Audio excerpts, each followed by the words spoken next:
So, I'm about to, well,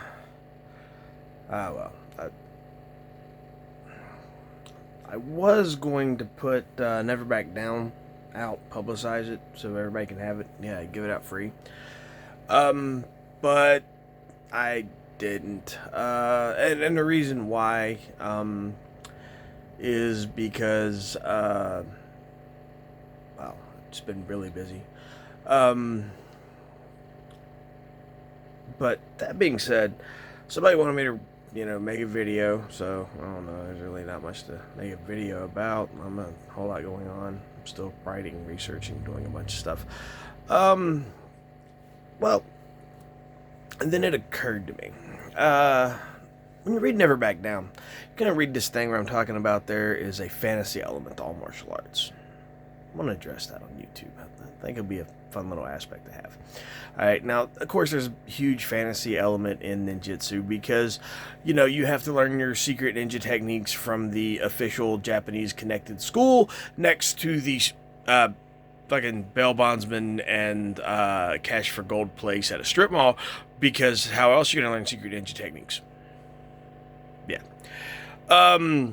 That said, there is a fantasy element to all martial arts, even MMA.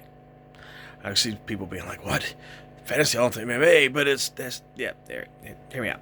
See, here's the fantasy element to MMA, and this is an attack on MMA. The fantasy element is that going to a gym and training in something functional against a resisting opponent is going to put you on par with professional fighters. Think about that. All right, we all know the types, and they're not very common in mixed martial arts because they get weeded out pretty quick because they get their asses handed to them. But there are those people that are like, I'm an MMA fighter. You go to the gym however many days a week. You train at the gym. Sometimes not more than like an hour a session.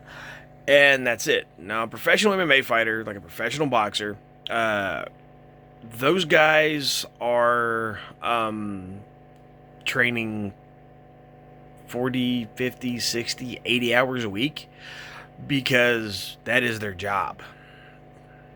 That is their job. That is all they do, is they train to fight and they fight. So the idea that attending a gym for, let's say, at most 5 days a week, I doubt even most people do that, probably 3 at most, is going to put you on par with this level of a professional fighter. No, it's not. And there's a fantasy element to that.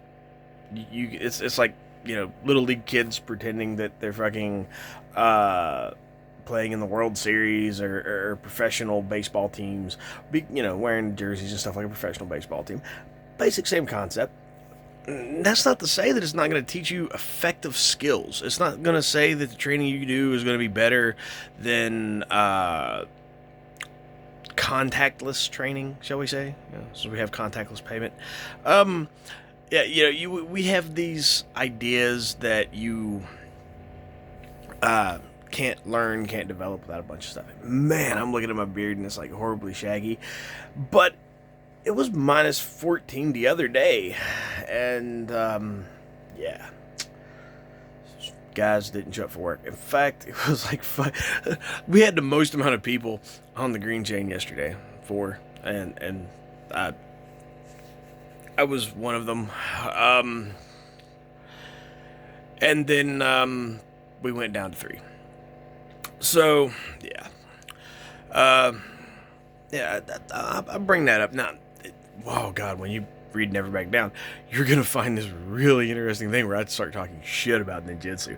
This is why the ninjutsu people and some of the martial arts community don't like me.